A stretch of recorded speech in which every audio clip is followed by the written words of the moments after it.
বাগানপাৰাত নিখিল বড়ো ছাত্ৰ সন্থাৰ মুকলি সভা বাগানপাৰা আঞ্চলিক নিখিল বড়ো ছাত্ৰ সন্থাৰ উদ্যোগত 6 জনগোষ্ঠীৰ জনজাতি আৰু শিক্ষা পৰিৱেশ আদিৰ দিশত কেন্দ্ৰীয় মুকলি সভা অনুষ্ঠিত হয়। নিখিল বড়ো ছাত্ৰ সন্থাৰ কেন্দ্ৰীয় উপসভাপতি উমেশ দৈমাৰীয়ে সাংবাদিকৰে হোৱা সাক্ষাৎকাৰত কয় যে 6 জনগোষ্ঠীক জনজাতি কৰিলে পূৰ্বৰে পৰা জনজাতিৰ মৰ্যাদা পাই অহা জনজাতিসকলৰ কি হ'ব সেই বিষয়ে কেইবাটাও গুৰুত্বপূৰ্ণ মন্তব্য আগবঢ়ায়।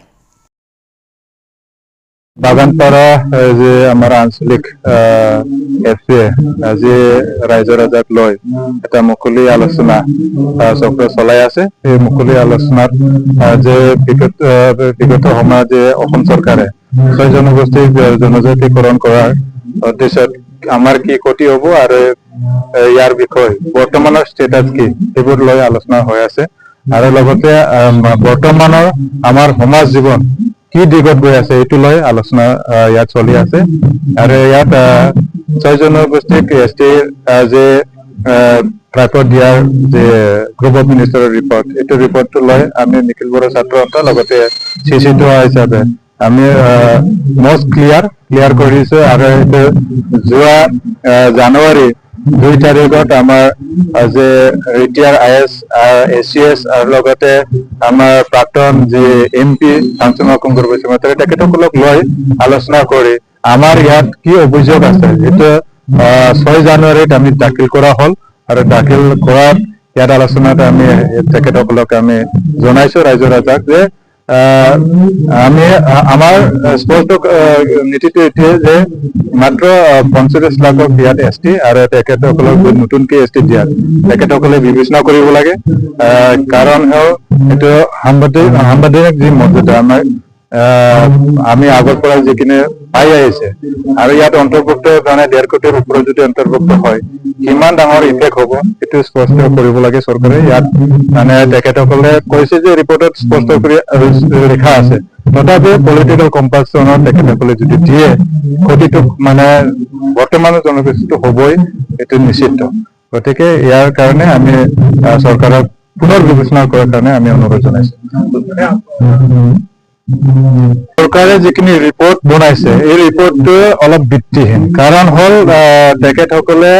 যিখিনি চেঞ্চাছ তেখেতসকলে নিশ্চয়কৈ বহুতে মানে বেকৱাৰ্ড এৰিয়াৰ হ'ব পাৰে, যে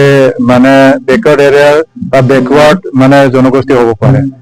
তেখেতসকলক উন্নত কৰাৰ কাৰণে চৰকাৰে দায়িত্ব ল'ব লাগে। সেইটো বুলি মানে জনগোষ্ঠীক সলনি কৰি এছটি এছচি ক'ৰবাত এনেকে মানে জেনেৰেলক এছটিত সোমাই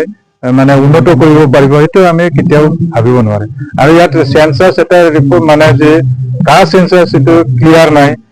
আমাৰ যিখিনি উন্নত হৈছে হোৱা নাই সেইটো এটা মানে যে ইকনমিক ষ্টেটাছ সেইটো ইয়াৰ চেঞ্চাছ নাই। আৰু যি RGIৰ এটা যি ৰিপৰ্ট আগৰ আছিলে ইয়াৰ মানে ইয়াৰ ভিত্তিত কি কাৰণত মানে ৰিজেক্ট হোৱা গৈছিলে আগৰখিনি সেইটো মানে ক্লিয়াৰ নাই। গতিকে এইটো অলপ ভিত্তিহীন নিচিনা হৈছে। গতিকে এইটো মানে আমি প্ৰপাৰ কনচালটেটিভ যি গ্ৰুপ লয় সেইটো মানে দাখিল কৰা হৈছে। আমাৰ যিখিনি অভিযোগ সেইটো অভিযোগটো আমি দাখিল কৰা হৈছে। লগতে ইয়াত বৰ্তমানৰ যিখিনি সামাজিক সমস্যাটো আমি দেখিব পাইছো মানে মদ বিশেষকৈ জুৱাবোৰ এতিয়া অলপ বৃদ্ধি হৈ আছে। এতিয়া মানে যেনে যদি চাব গ'লে সকলো স্তৰতে জুৱা চলা, সৰু অনুষ্ঠান প্ৰতিষ্ঠান মানে হোৱাতে মানে সৰু যেনেবা যে কাৰ্যকৰী হোৱা বা পূজা মেলাতে জুৱা চলা সেইটো দেখিবলৈ পাইছো। গতিকে সেইটো আমাৰ ছাত্ৰ ছাত্ৰীসকলৰ কাৰণে বহুত ভয়ংকৰ, এইটো আমাক কেতিয়াও শিক্ষা দিশত উন্নত কৰিব নোৱাৰে। গতিকে এইটো জুৱাটো বন্ধ কৰাৰ কাৰণে চৰকাৰে BTC চৰকাৰে দায়িত্ব ল'ব লাগে আৰু লগতে অসম চৰকাৰেও ইয়াত দায়িত্ব ল'ব লাগে আৰু প্ৰশাসনে বিশেষকৈ দায়িত্ব ল'ব লাগে। আৰু আমাৰ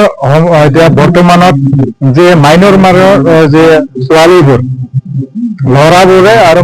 মাইনৰ ছোৱালীবোৰৰ যোৱা মানে ৰাতিটো আমি দেখিবলৈ পাইছো বৰমাত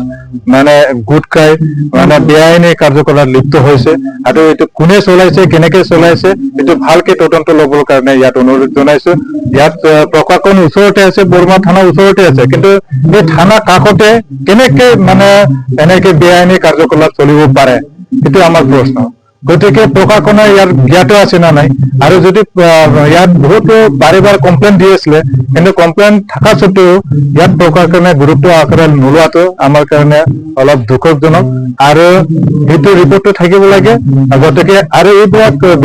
বেআইনী যে কাৰ্যকলাপ আৰু মাইনৰ বিলাক যে এই মানে এই বেপাৰত লিপ্ত হৈ যোৱা এইটো ভয়ংকৰ হৈ গৈছে আমাৰ অঞ্চলৰ কাৰণে ইয়াত কোনো মানে এটা জাতি বুলি নহয় মানে অন্যান্য জাতি জনগোষ্ঠী ইয়াত সবে মাইনৰ নিজক মানে নিজৰ যি শিক্ষাৰ দিশক বা নিজৰ বয়সক বুজি নাপায় নিজৰ যিখিনি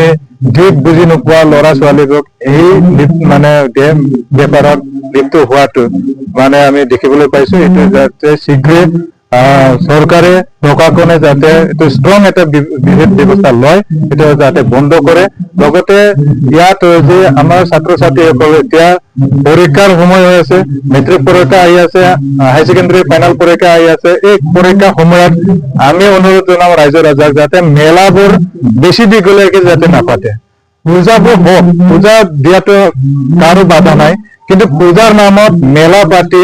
এইটো একদিনীয়া পূজাত যদি 5 দিন সপ্তাহ জুৰি যদি ইয়াত মেলা চলে যোৱা চলে তাত কিন্তু আমাৰ ছাত্ৰ ছাত্ৰী একেবাৰে ইফেক্ট হ'ব ভাল এটা ৰিজাল্ট নাহিব এতিয়া বাক্সা জিলা তামুলপুৰ জিলা অলপ ঘূৰ তুলি আছে মানে অলপ ওপৰত ষ্টেটাছ অলপ ওপৰত আছে শিক্ষাৰ দিশত মানে মেট্ৰিকত ভাল এটা স্থান আছে হাই ছেকেণ্ডাৰীত এটা ভাল স্থান আছে এই স্থানবোৰ যাতে মানে নিম্নলৈ যাতে তলত নানামে তাৰ কাৰণে আমি সকলোৱে ৰাইজে আৰু চৰকাৰ আৰু লগতে আমাৰ যিখিনি গাৰ্জেন তেখেতসকলে দায়িত্ব ল'ব লাগে আৰু প্ৰশাসনকো অনুৰোধ জনাইছো যাতে এই মেলাবোৰ যাতে দীঘলীয়া যাতে পাৰ্মিশ্যন নিদিয়ে কম সময়ৰ ভিতৰত এইটো শেষ কৰিব লাগে এইটোৱে অনুৰোধ জনাইছো তামোলপুৰৰ পৰা পৱন বড়োৰ ৰিপৰ্ট অমৃত নিউজ 24/7